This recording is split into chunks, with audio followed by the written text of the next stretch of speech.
ser de acuerdo a su corazón, ser hijos de Dios, desarrollar el carácter de Cristo en cada uno de nosotros, vivir la palabra, más allá de tenerla en nuestra memoria, que se haga vida en nosotros, más allá de un conocimiento intelectual, que pueda el poder de Dios manifestarse en nuestras vidas y dar a luz esa nueva vida de la cual Él habla en su palabra. Pero sé que ya entramos en el proceso de hacer. Y entonces, cuando venimos a ser en Dios esa nueva criatura, que ya lo hemos hablado una y otra vez estos últimos 2 meses, estamos hablando de que esa nueva criatura va constantemente en progreso, ¿sí? Siempre hay algo nuevo de Dios que puede cobrar vida en nosotros hoy, siempre, en todo tiempo. Y entonces, cobrando vida en Él, ¿en qué debemos de ocuparnos? ¿Qué debemos de hacer? ¿Qué es lo que ocupa la eternidad? Porque tú y yo pertenecemos a lo eterno, ¿sí? Y pertenecemos a lo eterno en Dios, en un Dios que tiene una eternidad que empieza a funcionar aquí y ahora, en esta vida, en esta tierra. ¿Cómo? A través de su vida manifiesta en nosotros. Y yo quiero que vayamos a la palabra del Señor y leamos algunos versículos. Bueno, voy a traer 2 versículos, quiero leer dos diferentes versículos. Y el primero está en Primera de Juan, capítulo 2, versículo 17. Primera de Juan está cerca de Apocalipsis o cerca de Revelaciones, son los últimos libros de la Biblia. Si tienes una Biblia de papel, en digital es más fácil encontrarlo. Y dice así su palabra: y el mundo pasa y sus deseos, pero el que hace la voluntad de Dios permanece para siempre. Yo sé que todo lo que vemos alrededor nuestro es parte de este sistema tierra o mundo, y todo esto va a pasar. Por eso es que este edificio no es una iglesia. La iglesia eres tú, porque este edificio pasará. Pero la iglesia de Dios, el que vive en la voluntad de Dios, nunca pasará. Las modas van y vienen, ¿no? Y yo creo que se reúnen todos los que empiezan a causar un trending, una nueva moda, y se ponen de acuerdo, porque últimamente pareciera que todas las modas de todos los tiempos se han fusionado y se pueden usar, ¿verdad?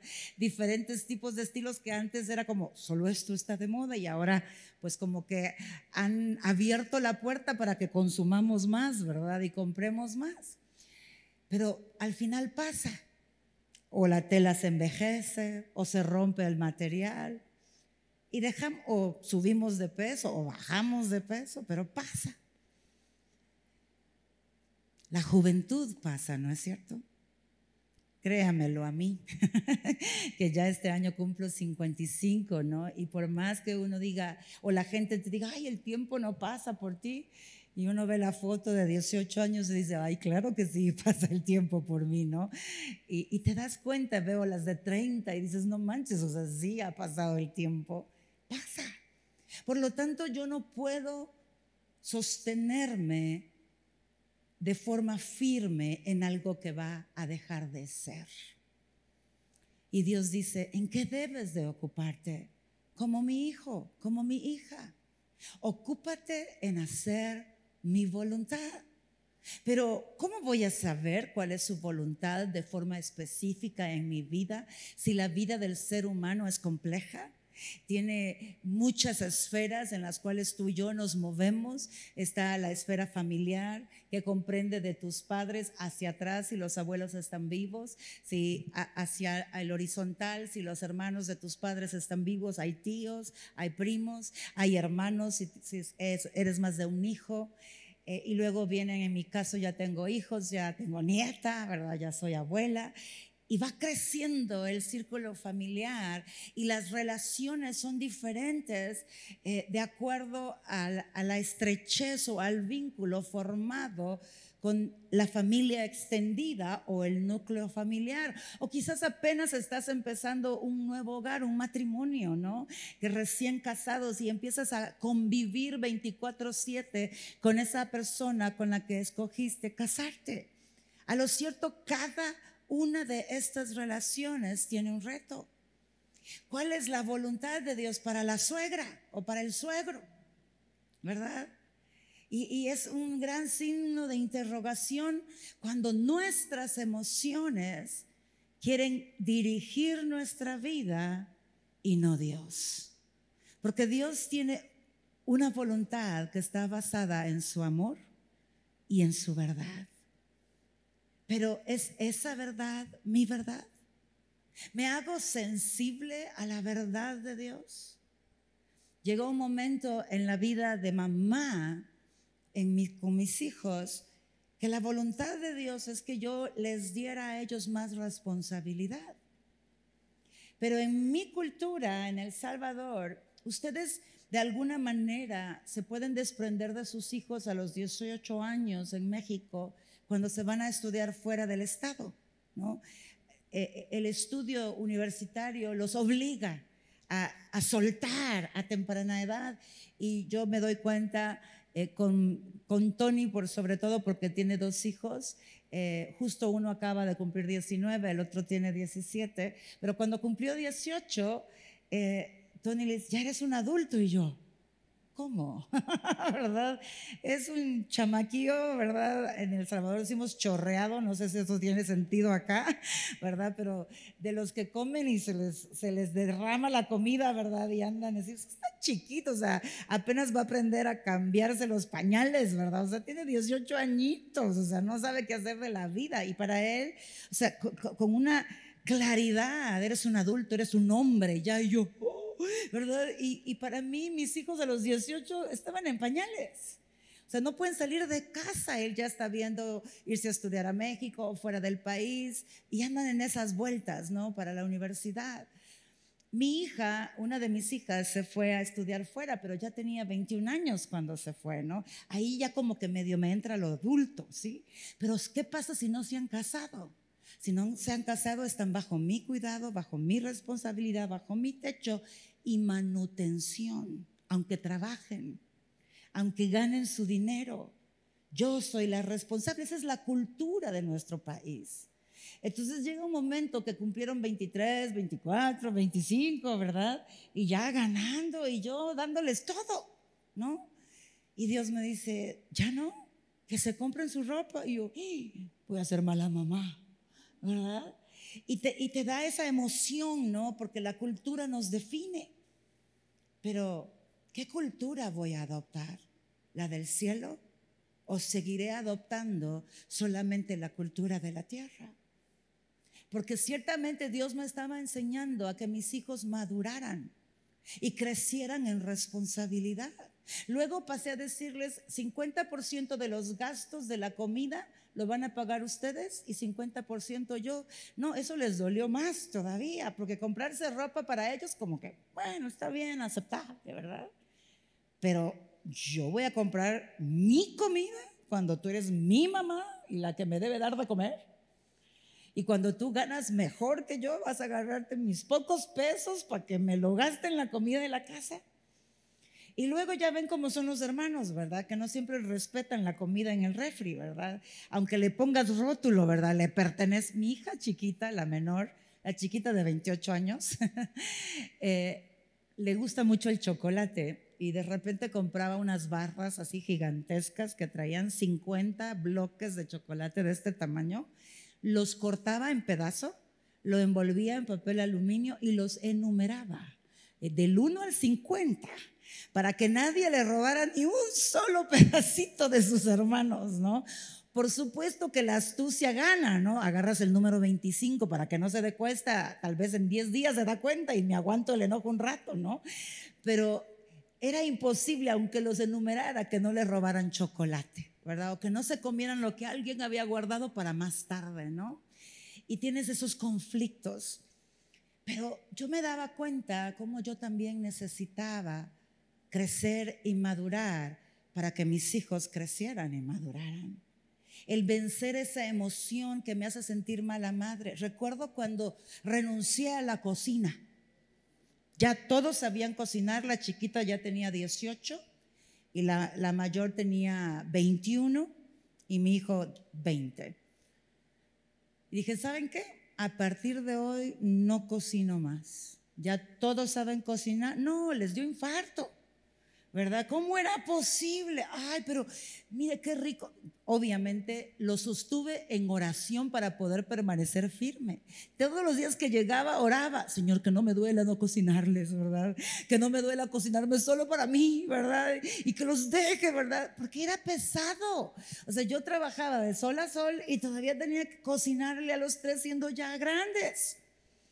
Entonces fue un proceso de aprendizaje. Luego empezaron a pagar agua y energía, ¿no? Y entonces ellos fueron sintiendo, y mi hija, hoy tienes que hacer tú el supermercado, ¿verdad? Los 3, los hijos, ¿no?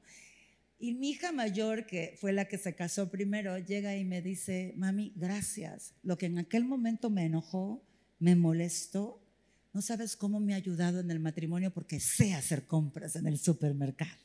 Sé ahorrar, sé distinguir qué es bueno y qué no es bueno, ¿no? Sé qué comprar en el supermercado y qué comprar en el mercado para economizar, ¿no? Entonces aprendió muchas cosas que en su momento fue un reto. Pero quiero decirles, para mí no fue fácil. Tuve que vencer esa sensación de soy mala mamá. Pero luego vi el resultado de obedecer a Dios, el resultado de ser guiado por Dios. ¿Por qué? Porque si tú y yo queremos hacer su voluntad, ¿acaso no significa eso que yo escuche su voz? ¿Acaso no significa eso que después de escuchar su voz la obedezca? ¿En cuántas áreas de nuestra vida Dios se está acercando a nosotros y nos está diciendo, obedéceme? Aunque te duela, obedéceme, aunque no sea fácil. Cree en mí, ríndete a mí y déjame mostrarte cuán buena, agradable y perfecta es mi voluntad. Pero mientras yo no dé el paso de ocuparme en su voluntad, la veré como cosa extraña, como cosa que duele, como cosa que molesta, como cosa que me es difícil. Y no entenderé que en Cristo nada es difícil. ¿Cómo? ¿Acaso no dice su palabra en Mateo que su yugo es? Otra vez, su yugo es fácil. ¿Qué es el yugo? La decisión de estar amarrada a Dios. Y dice, mi yugo es fácil. Y entonces, ¿por qué lo siento difícil? Porque necesito entenderlo como Dios lo ve. Y necesito acercarme y decirme, Señor, ¿sabes qué? Lo estoy razonando con mi mente humana y me parece imposible lo que me pides. Parece que no lo logro. Entonces le digo, Señor, revélame, muéstrame. Quiero entender como tú entiendes, quiero ver lo que tú ves. Y de repente, si estás en esa constante búsqueda de Dios, búsqueda de su voluntad, Él abre tus ojos y ves no en lo natural, sino en lo espiritual. Y justo ahí, cuando empiezas a ver en lo espiritual, es cuando estás entendiendo las cosas del Espíritu, y la vida del Espíritu va a poder gestar vida en tu ser. Pero para eso necesito buscar su voluntad. Y así como me tengo que atrever a creer en sus finanzas, tengo que atreverme a creer que su voluntad es buena, agradable y perfecta. Perfecta. No hay error en ella. Pero es mi búsqueda personal. Yo no puedo hacer eso por ninguno. Yo no puedo buscar a Dios por ti. Ese no es mi trabajo. Mi trabajo es invitarte, es enseñarte, es guiarte a través de la palabra, a que tú lo busques, a que tú alimentes esa relación con Dios, a que vayas desarrollando el poder reconocer que es Él el que te está hablando.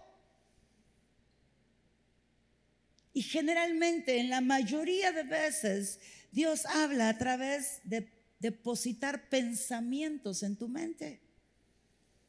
Pensamientos que mueven tu corazón, que te inquietan, que te incomodan, que están empujándote más cerca del corazón de Dios, que te están invitando a parecerte más a Él, porque ese es tu diseño original.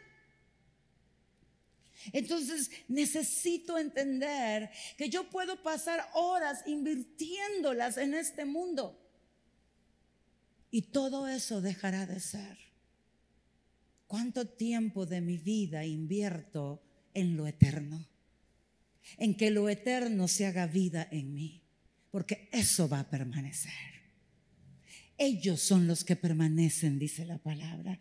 Los que hacen mi voluntad, ellos permanecerán para siempre. Es que recibir a Cristo no es algo mágico. Yo te recibo, Señor Jesús, en el nombre de Jesús. Amén, ya soy salvo. No, recibir a Cristo es creer en Él. Creer en Él es conocer su voluntad. Conocer su voluntad es hacerla, es vivirla. ¿En mis fuerzas? No, en sus fuerzas. Y entonces recibo a Cristo. Y Él es tan majestuoso, tan grandioso, tan glorioso, como cantábamos hace un momento, que requiere toda nuestra vida en la tierra el conocerlo. Y aún así lo terminaremos de conocer hasta que ya estemos en su presencia.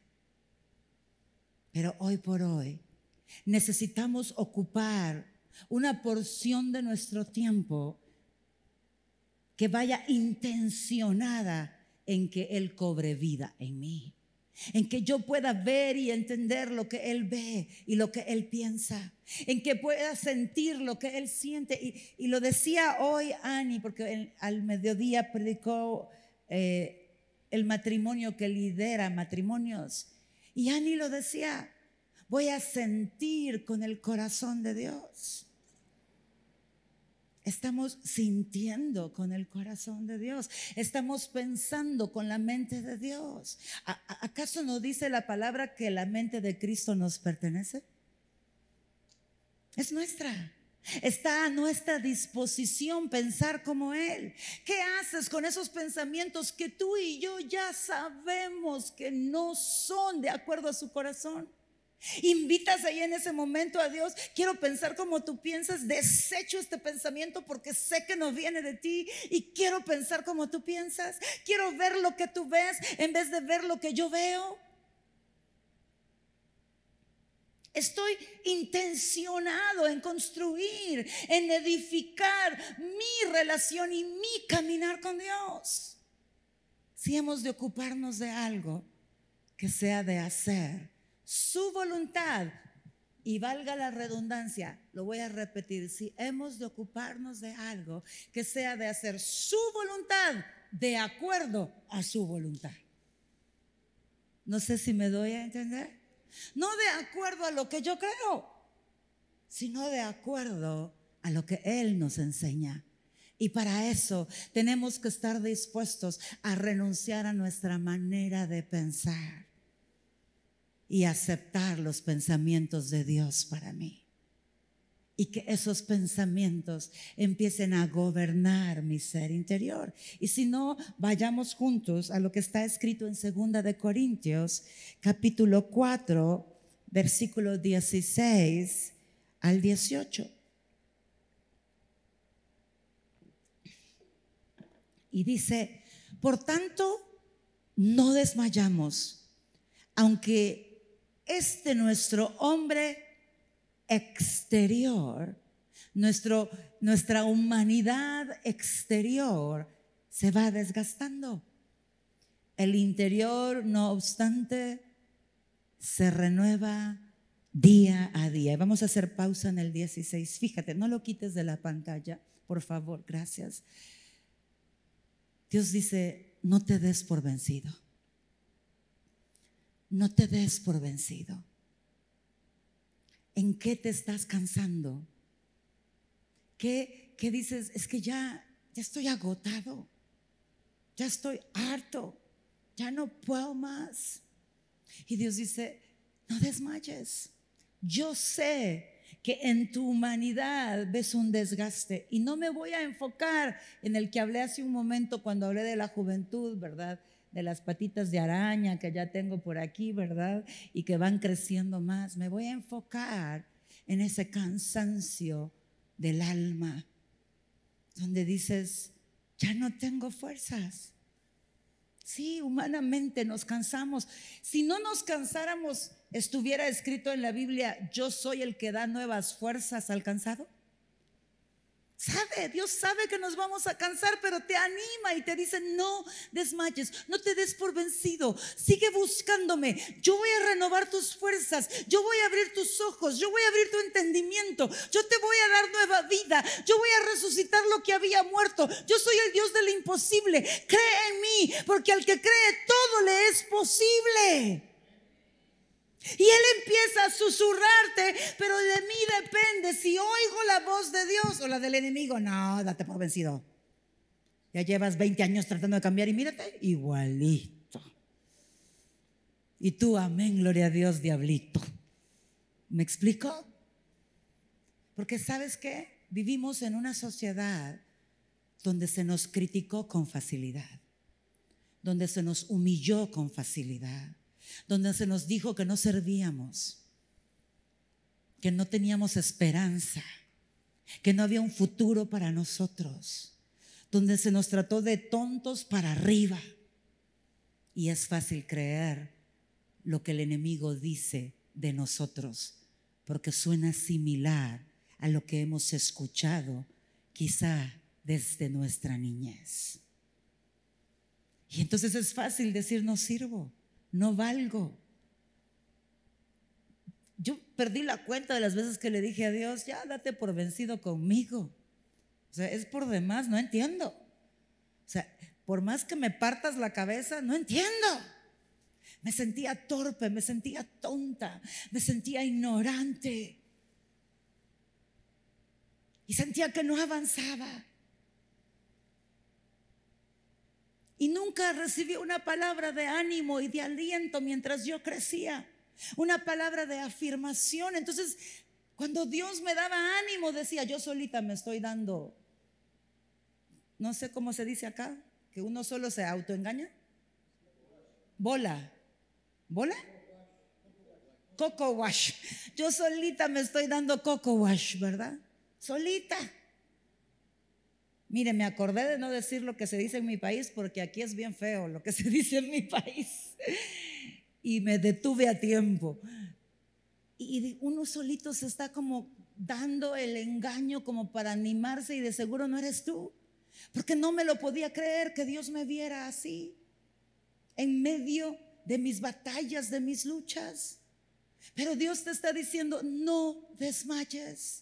No desmayes, a pesar de que estés cansado, a pesar de que hay áreas que las has llevado a mi presencia 10,000 veces. No desmayes, que en algún momento habrá rompimiento sobre tu vida. ¿Sabes por qué? Porque en el ser interior yo te voy a renovar. En el ser interior yo haré algo nuevo. En el ser interior serás más fuerte, porque vas a operar en mi poder, en mis fuerzas, en mi autoridad, y verás mi gloria en tu vida.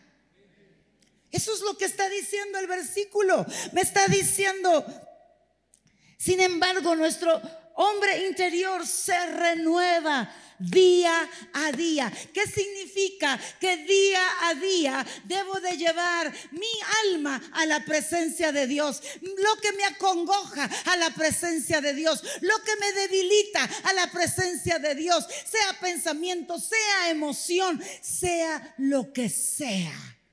Día a día llevarlo a Él hasta que yo vea su obra cobrar vida en mí.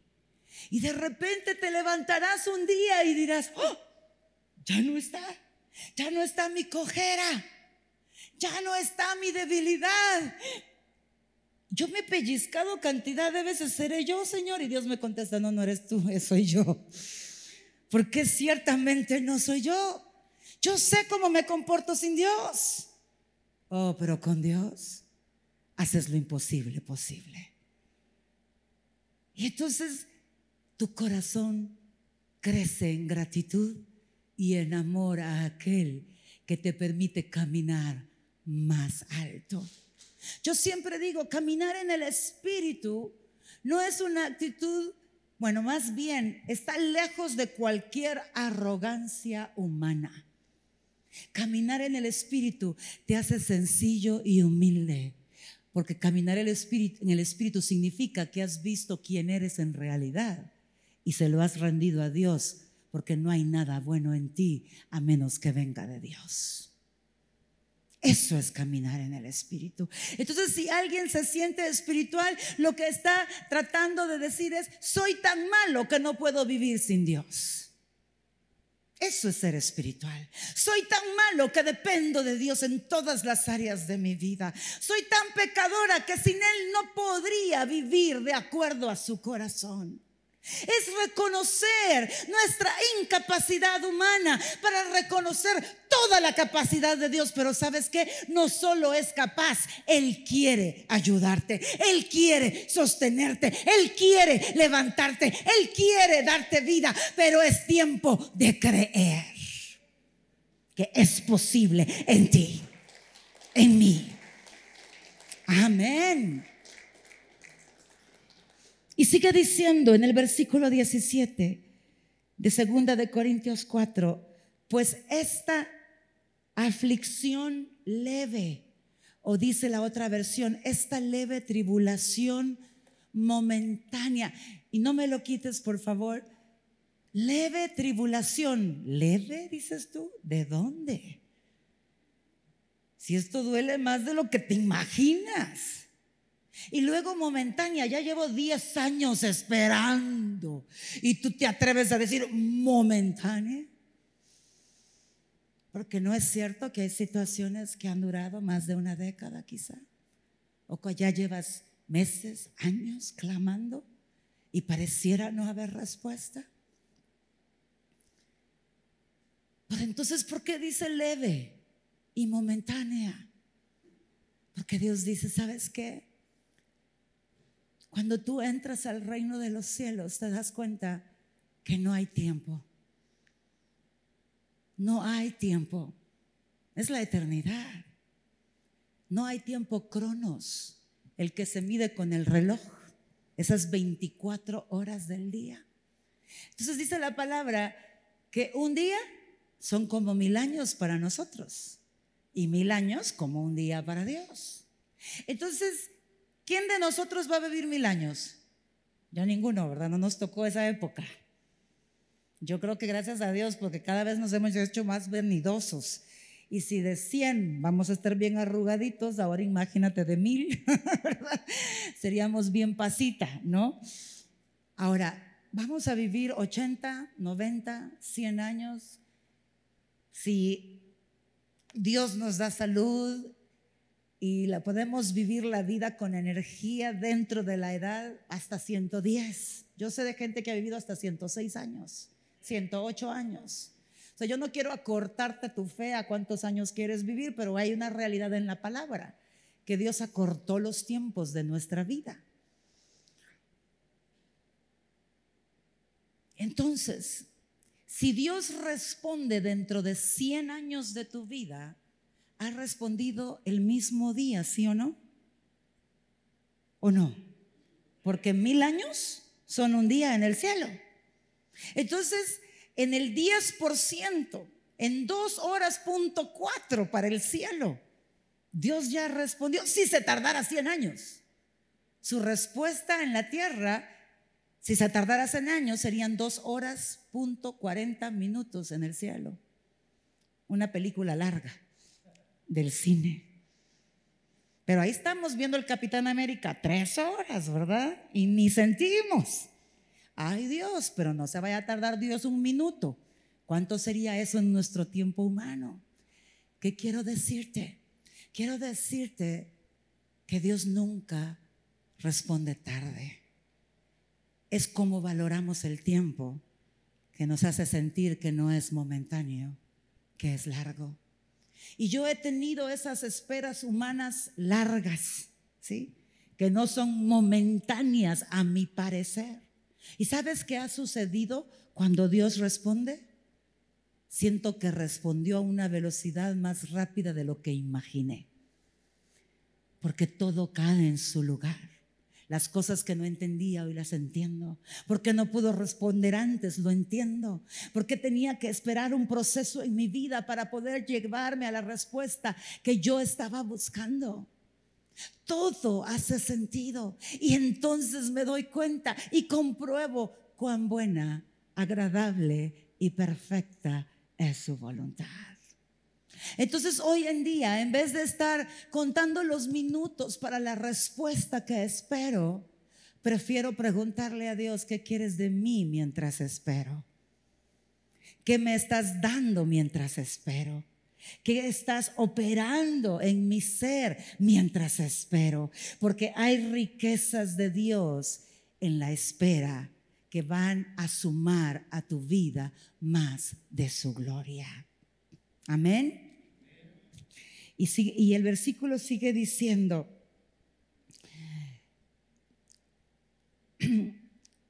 y bueno, estoy leyendo esta versión, ¿verdad? En el 17, por favor. Tribulación momentánea produce en nosotros un cada vez más excelente y eterno peso de gloria. ¿Cómo? ¿Cómo la tribulación va a producir en mí un excelente y eterno peso de gloria? Dice que va a ser más excelente que lo que ya conocí. Cuando yo busco a Dios y busco ver la tribulación a través de sus ojos. Hoy temprano hablaron de José y voy a tratar de ser lo más breve posible para terminar.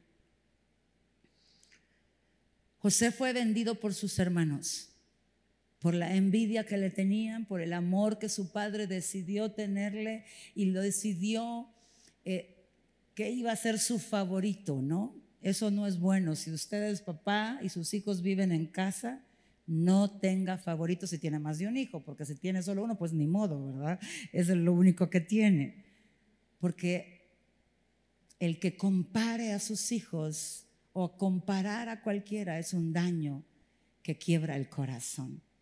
Y ahí estaba José, el hijo de la promesa, el hijo de la mujer que había soñado, por la cual trabajó 14 años Jacob.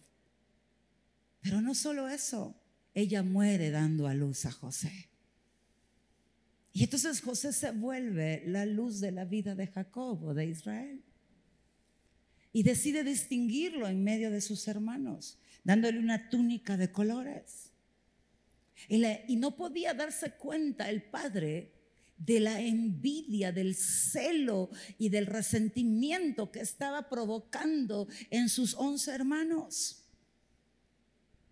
Hasta que un día de repente le llegaron con la noticia: se lo devoró un animal en el campo.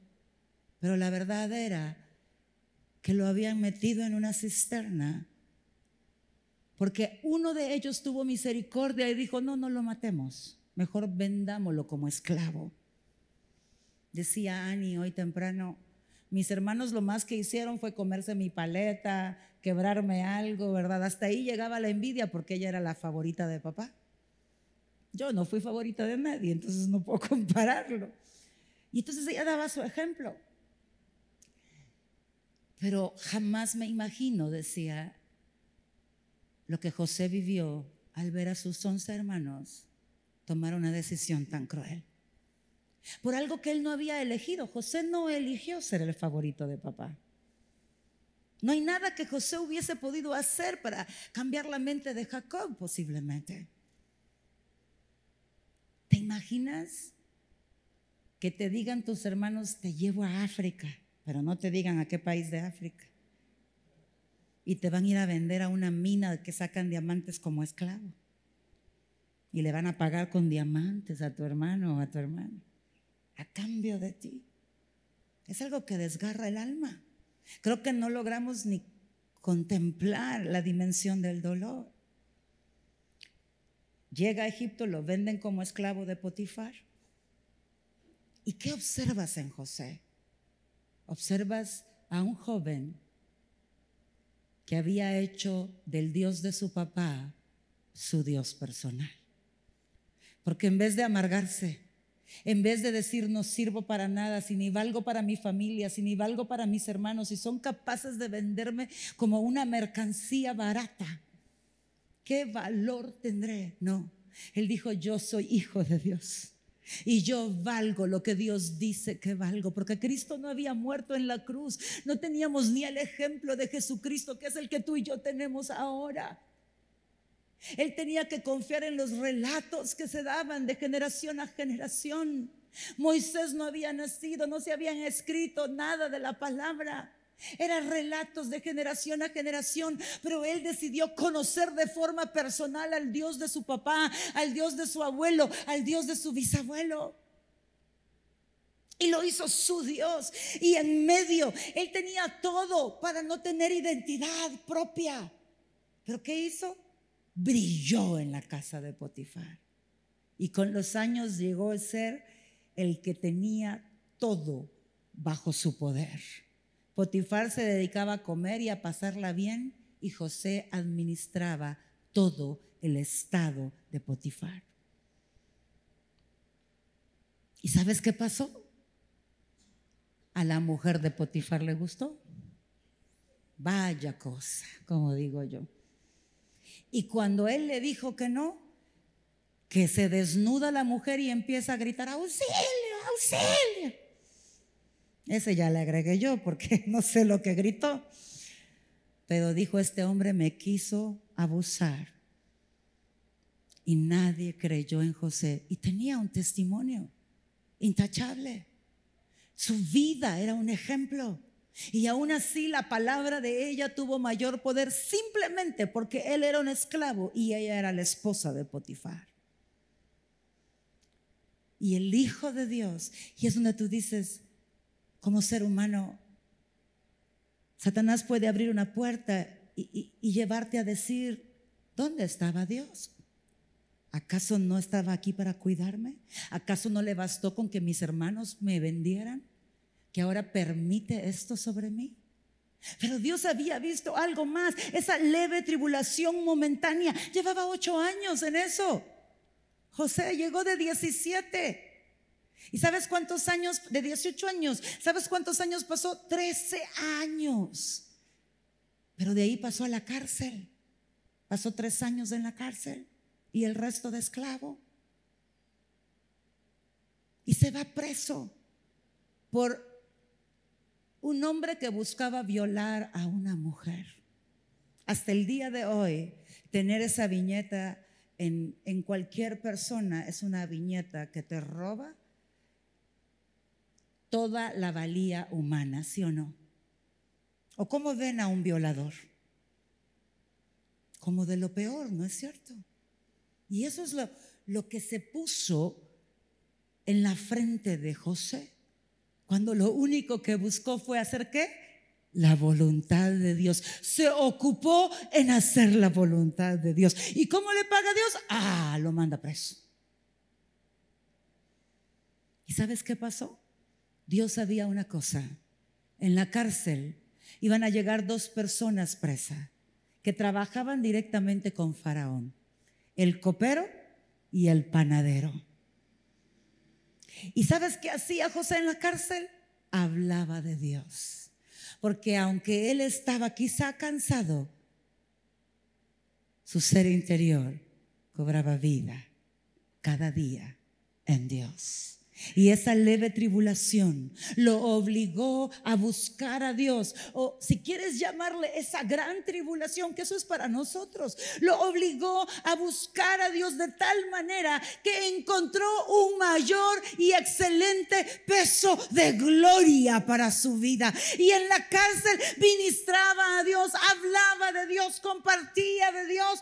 Y el panadero le dijo: cuando yo salga me acordaré de ti, hablaré al faraón de ti y te voy a conseguir chamba. Y pasaron 2 años y no pasó nada.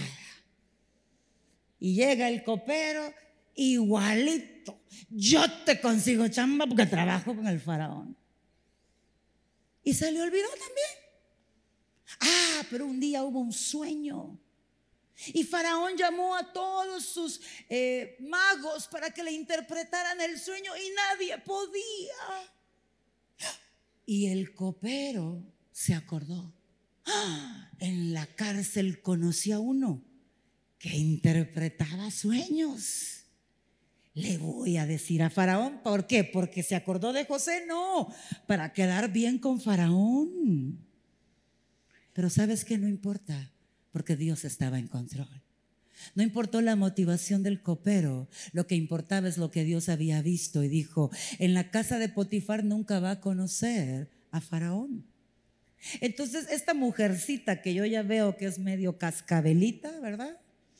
Voy a usar su cascabeleo para que saquen a José de esta casa y lo lleven al lugar donde yo sé que van a presentarlo directamente con Faraón. ¿Por qué? Porque sigue ocupado en hacer mi voluntad. Sigue ocupado en que el mundo sepa que yo soy Dios, el único Dios verdadero.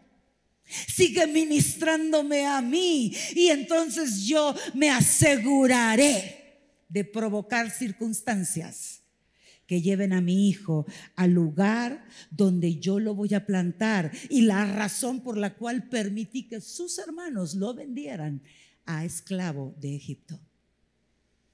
Y fue donde llega, interpreta el sueño y de ahí para adelante fue el segundo que llevaba todo el poder del pueblo de egipcio, del país de egipcio y los países que gobernaba Faraón. El segundo al mando. Yo no sé qué estarás pensando tú, pero lo que pienso yo es: si Dios es el mismo ayer, hoy y siempre, y yo estoy pasando tribulación, pero le entrego el control de mi vida, y entregarle el control es dejar que Él te gobierne, no hacer lo que a mí se me antoja, es dejar que Él nos gobierne. Y le entrego el control y empiezo a buscar su voluntad por encima de la mía. Tendré la certeza que voy a terminar en el lugar perfecto de su plan, de su bendición, de las cosas maravillosas que Él ha preparado para ti, para este tiempo, para esta hora, de acuerdo a su diseño. Y entonces habré encontrado ese mayor peso o excelente peso de gloria para mi vida. Y termino con el versículo 18 porque sé que ya me pasé. Dice: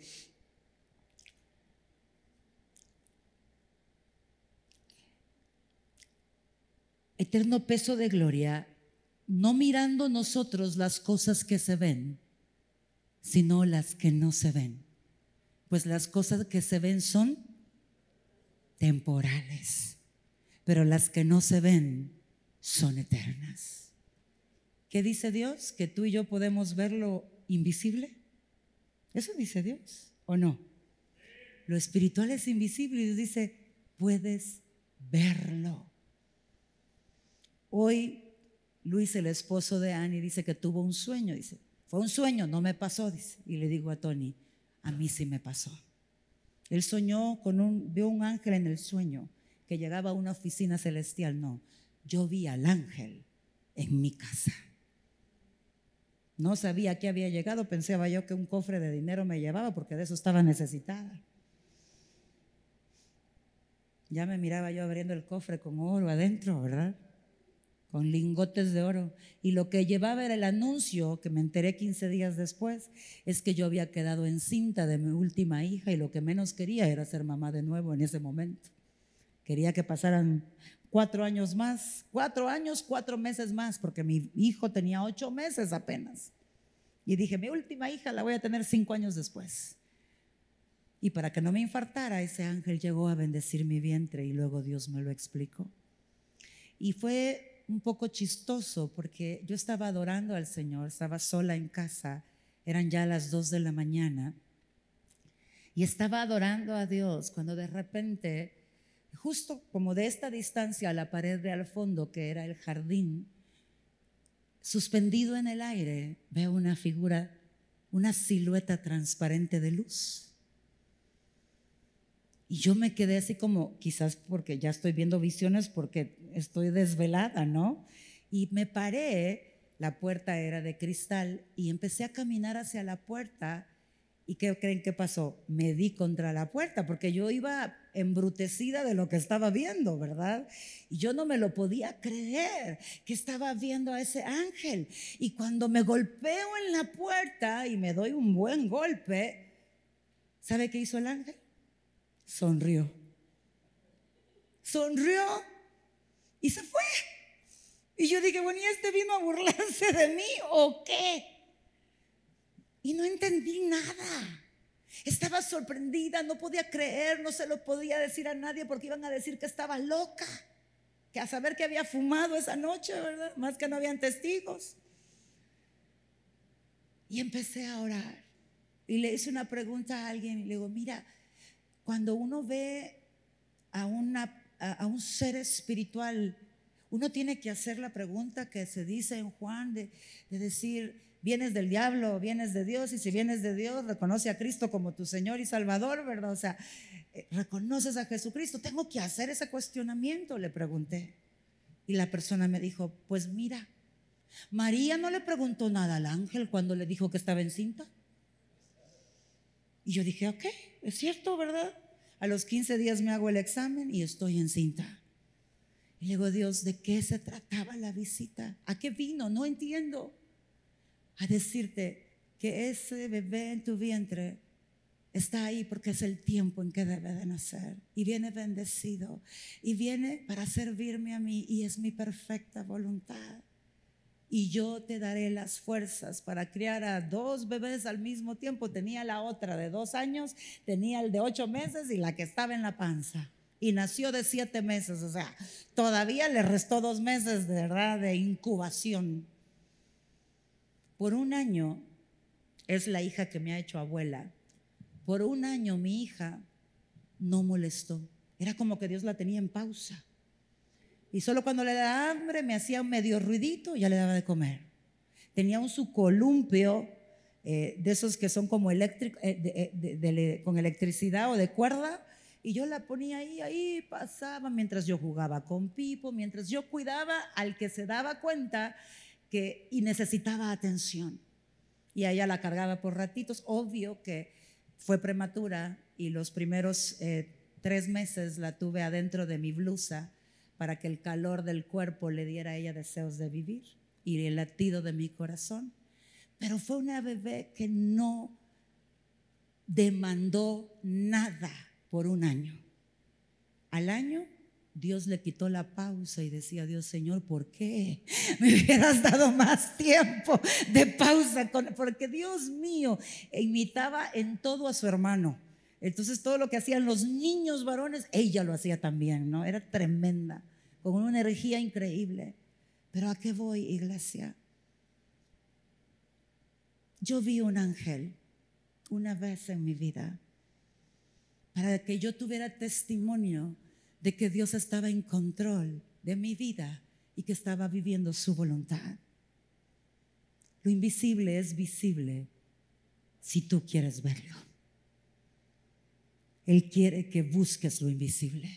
Él quiere que busques las riquezas eternas, que puedas ver el corazón de Dios, que puedas ver sus pensamientos y entenderlos más allá del entendimiento humano. Eso te pertenece. No es locura, es parte de nuestra herencia como hijos.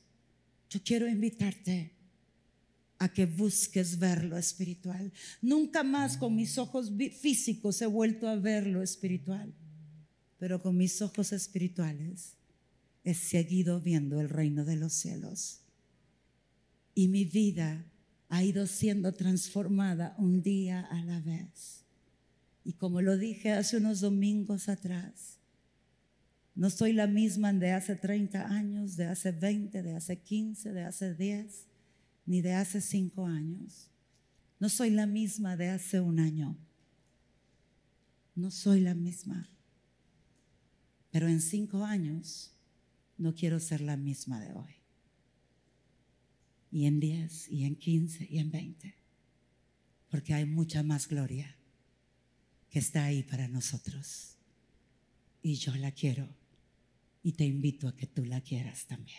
Si gustan, nos ponemos de pie.